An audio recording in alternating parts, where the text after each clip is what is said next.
नमस्ते। यूक्रेन और रूस के घमासान के बीच अब भारत के पड़ोस में भी जंग का ऐलान हो गया है। दो देशों की सेनाएं भारी तादाद में बॉर्डर की तरफ कूच कर रही है और अब उनके बीच किसी भी वक्त संघर्ष शुरू हो सकता है। यह दो देश अफगानिस्तान और ईरान है जो एक बार फिर युद्ध के मुहाने पर पहुंच गए हैं। दोनों देशों के बीच पानी का विवाद अब गंभीर रूप धारण कर चुका है। तालिबान ने बड़ा कदम उठाते हुए बॉर्डर इलाके में हजारों सैनिकों को भेजा है। यही नहीं, तालिबान ने कब्जाए अमेरिकी हथियारों को सीमा पर तैनात कर दिया है और अपने लड़ाकों को अगले आदेश की प्रतीक्षा करने को कहा है।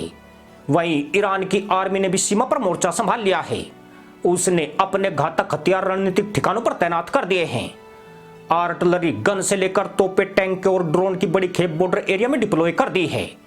बताया जा रहा है कि ईरान ने 20,000 सैनिकों को मोर्चे पर मुस्तैद कर दिया है और जंग के लिए तैयार रहने को कहा है। आपको बता दें कि इस समय ईरान भयंकर सूखे का सामना कर रहा है। देश के कई इलाके भीषण तापमान से जल रहे हैं। इस बीच अफगानिस्तान के साथ लंबे समय से चले आ रहे हेलमंद की जल नदी पर विवाद के कारण ईरान की समस्या बढ़ गई है। ईरान ने तालिबान को चेतावनी देते हुए 1973 के समझौते का सम्मान करने या परिणाम भुगतने की चेतावनी दी है, जिससे पानी पर कब्जे को लेकर विवाद गहरा गया है। ईरान का आरोप है कि तालिबान हेलमंद नदी जल बंटवारे के समझौते पर अमल नहीं कर रहा है। हेलमंद नदी पश्चिमी हिंदू कुश पर्वत श्रृंखला में काबुल के पास से निकलती है। 1150 किलोमीटर लंबी अफगानिस्तान की सबसे लंबी नदी है जो खेती के लिए महत्वपूर्ण पानी उपलब्ध कराती है और सीमा के दोनों ओर लाखों लोग इसका उपयोग करते हैं। ईरान और अफगानिस्तान के बीच जल बंटवारे को लेकर 1973 में हेलमंद नदी समझौता हुआ था।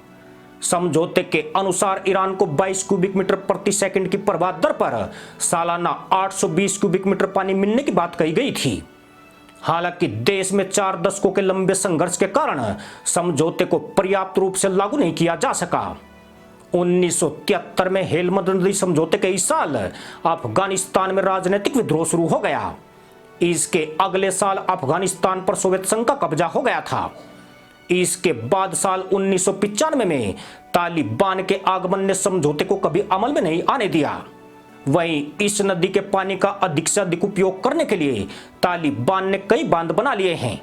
ईरान का कहना है कि तालिबान ने नियंत्रण हासिल करने के बाद से जल प्रवाह को भी कम कर दिया है।